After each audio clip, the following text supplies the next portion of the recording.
We need to take a step back and dissect this tweet that Trump posted at about 8 p.m. last night titled "Cease and Desist." Now, this post has already reached 12.4 million people on Twitter alone, so the onus is on us to dissect it, debunk it, and push back against this narrative. Because throughout this post, Trump makes up new conspiracies about election fraud. He says that he has attorneys and lawyers ready to prosecute people who he thinks committed election fraud. He says that Democrats engaged in cheating and skullduggery, and he wraps this all up in the guise of patriotism when it is the antithesis of patriotism. He is not accepting the results of a free and fair election. You know, we have a lot to cover and no time to waste, so all that I ask is that you leave a like on the video below and subscribe to the channel. To start off, Ron Filipkowski just tweeted out, in 24 hours, Trump wished the Virgin Mary happy birthday, pitched Hulk Hogan's beer, talked about Hannibal Lecter, said he will imprison people he thinks are cheating, called Musk Leon, we'll get to all of that in this video,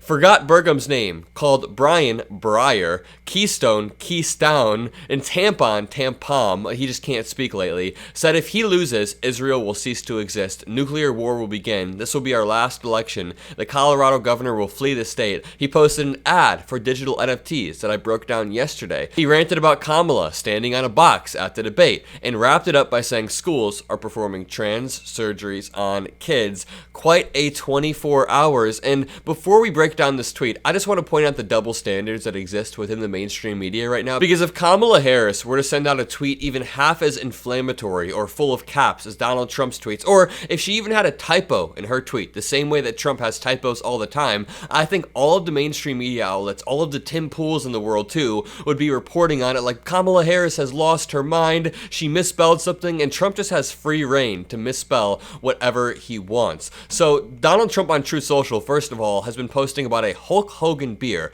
Hulk Hogan is doing a beer, and if he's doing it, it must be good. I cannot imagine drinking this. This looks like a very terrible, terrible beer. He then said, "Happy birthday, Mary," to the Virgin Mary, very randomly. He then posted, "Cease and desist." Let's go to the cease and desist.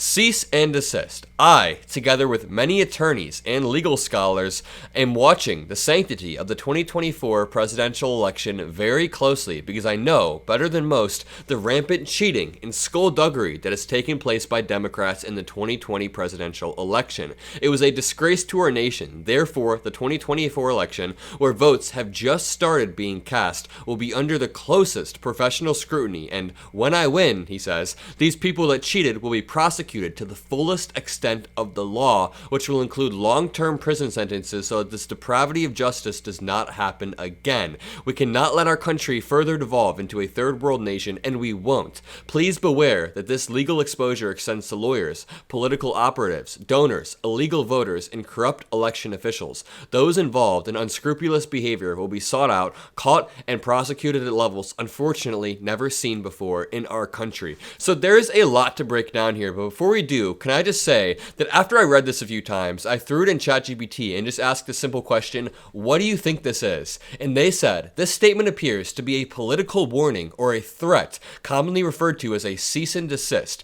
This statement is intended to intimidate and warn those involved in the electoral process. ChatGPT knows exactly what Donald Trump is going for here, but for a little bit of a human touch, I'm going to break down what Donald Trump is saying because we've been following him for a while. He always talks about him having the best legal scholars when it comes to Roe v. Wade and when it came to his Manhattan trial, but his legal scholars are people like John Eastman, Alina Habba, Rudy Giuliani. Half of these people have gotten disbarred, 2/3 of these people have gotten disbarred because they made up lies about election fraud. So when he says that he has attorneys and legal scholars together, I'm assuming it's going to be similar to the 2020 election where he lost case after case after case. The only worry is that he has more judges that are sympathetic to him. He then says the Democrats are involved in rampant cheating and skullduggery, which is absolutely not true. Now that he's harping on the 2020 election again, I hope voters begin to realize how crazy he is. I think there was a while there in his campaign where he kind of just backed off the past, stopped talking about 2020, but now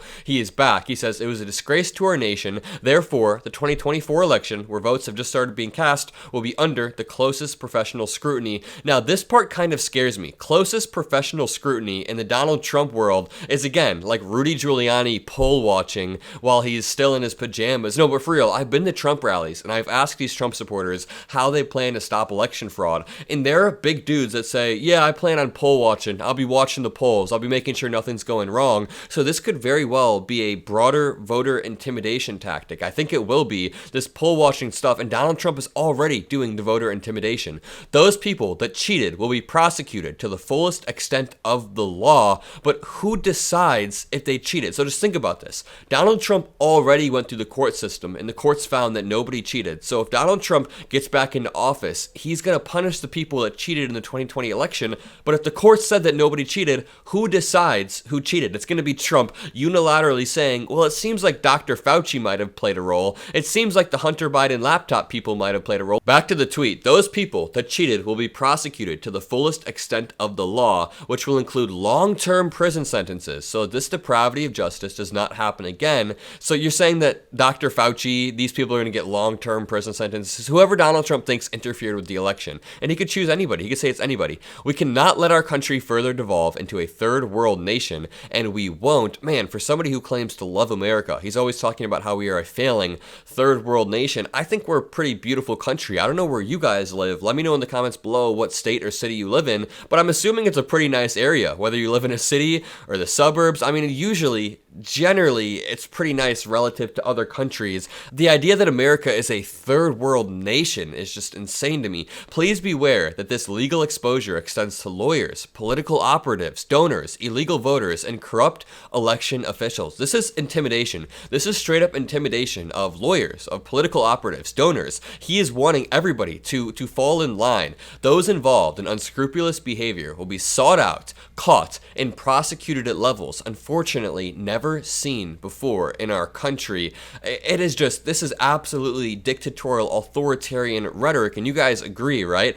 And I can't tell if it's better that this was posted on Twitter, because now it's out there for the entire world to see how much Donald Trump has lost his mind. You know, there was a while there where he was only posting wild stuff on Truth Social, and when I would ask my Trump supporter friends, hey, did you see that Trump said he wants to terminate the Constitution? They would say, I didn't see that he said that, because they don't really go on Truth Social. He was kind of hidden in the background, but now that he's back on Twitter, he is saying this stuff out in the open, and people in the replies are calling him out. All those words to simply say, you are a whiny little baby. Jeff Tiedrick, he's back at it, and when there were only one set of footprints, that's when Jesus was standing behind Donnie Convict. I really quickly want to read an excerpt from this article titled Trump's Own Words Define His Delusionary State of Mind by Ralph Nader. It says, quote, Trump is too unstable, too unreliable, too dangerous, especially to exercise lawfully the enormous power held by a president of the U.S. This is really interesting. The fervent Trumpsters may believe all politicians are delusionary. Trump, however, is proudly open about his assertions, proving it.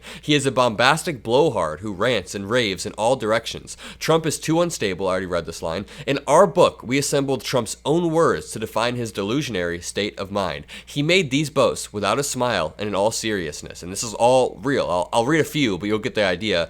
Quote, nobody knows more about taxes than I do, and income than I do. Nobody knows more about construction than I do. Nobody knows more about campaign finance than I do. That one's especially funny. I know more about drones than anybody. Nobody knows more about technology than I do. Nobody in the history of the country has ever known so much about infrastructure as Donald Trump. I know that H-1B and I know the H-2B. Nobody knows it better than me. I know more about ISIS than the generals do. Believe me. I don't believe him. Nobody knows more about environmental impact statements than me. I understand the power of Facebook maybe better than almost anybody. I know more about renewables than any human being on earth. And it just goes on and on. This is how Donald Trump speaks all the time. The list goes on and on and on. And if you guys want to see more of this, all that I ask is that you leave a like, comment a blue heart, hit that subscribe button. Most importantly, have a great rest of your day, and peace out.